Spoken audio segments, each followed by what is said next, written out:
Morning, good afternoon, everyone. So this is happy to meet you in this first Tech Talk webinar of 2025. Today we are speaking about process mining. I leave the floor to Davide in order to introduce technically the talk. There are a lot of information, a lot of data that has been gathered through different tools, different experiences, different, I would say, evolution of IT service management for the last 3 decades. And process mining, we have the keyword mining, is really about how we can extract all this valuable information, in fact, and what we can do with this information that has been gathered for ages through different dimensions of service management, if I wanted to use an idle terminology. So process mining, what it is, we know data mining. Some of us know data mining.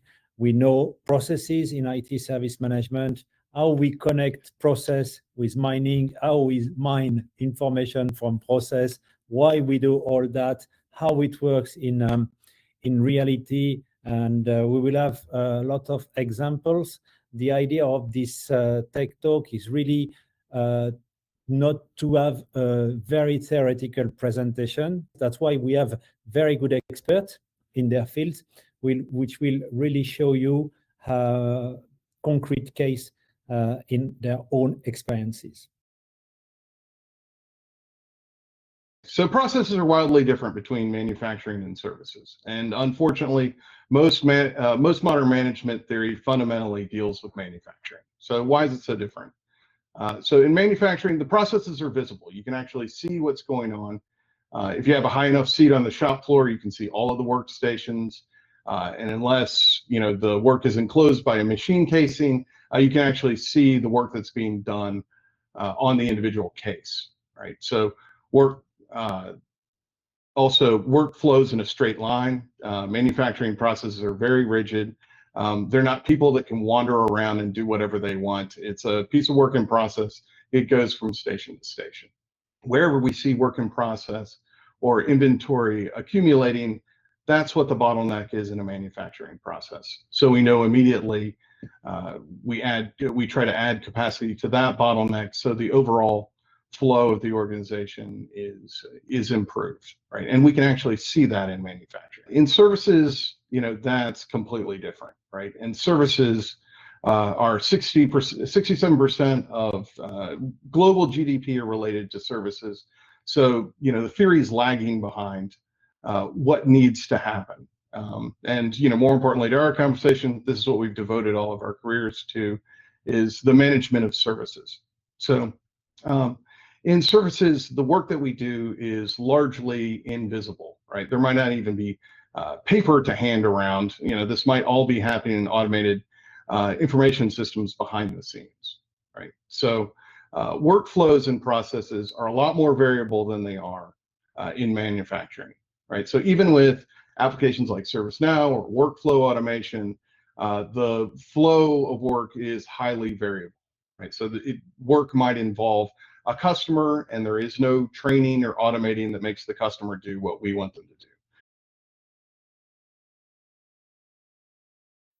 As said, so I think based on our implementations of process mining across a lot of processes, we have condensed it a bit in an approach on how to scale process mining. So as said, with the 3 phases, the focus phase where you start the journey with one process, for instance, incident management in the example of the IT service management. Then you're acting, where you're seeing the funnel, where you're then trying to continuously improve more than one process, and then you're scaling it across all your organization, across more than one process, across more than one geography, and also across more than one function. So I think in the focus phase, where you're starting similar to what John has been showing, you're starting with one process, are connecting different sets of data, building a data model, and based on that, you're getting the screenshot where John already showed also some examples of potential outcomes, where you have something like a process, let's say digital twin of your processes. Then in the act phase, you're basically moving to more than one process, and it will be important then to drive value and also to prioritize different initiatives and different processes. And then in the scale, it's all about building a capability for process mining, where we'll show you later potentially how a process mining center of excellence can be built up. Across the three stages, there are really important pitfalls and learnings that as an organization you can do across each one of the phases. So I think when you start the journey, I think it's really important to select a right process to start, where you can generate value, you can generate also a lot of improvement potential. And it's really important to start small, having a good process where you have good data and you can start the journey. And the analytics and process mining, where the objective here is for sure to find inefficiencies, drive improvement, enhance the processes constantly to make them work correctly.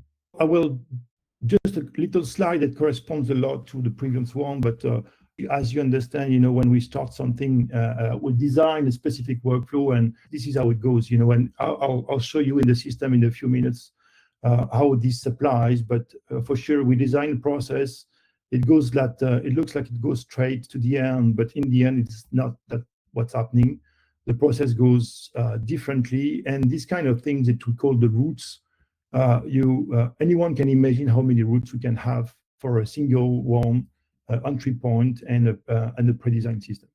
So basically, we want to simplify and streamline the processes, but as well, the idea is to make sure that we find the root cause of what's happening here, why we are deviating from the routes, why we are losing time, wasting time, and what is happening basically. What are the bottlenecks, as it was mentioned multiple times in the previous presentations. Okay.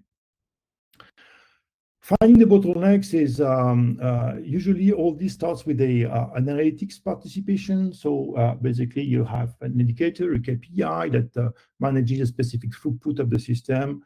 And then you understand that this KPI is not the one that you are looking for.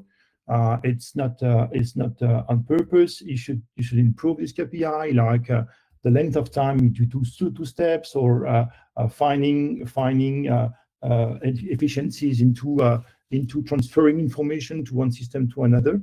But the KPI doesn't say a lot basically to what we have at the moment. And this is where process mining comes.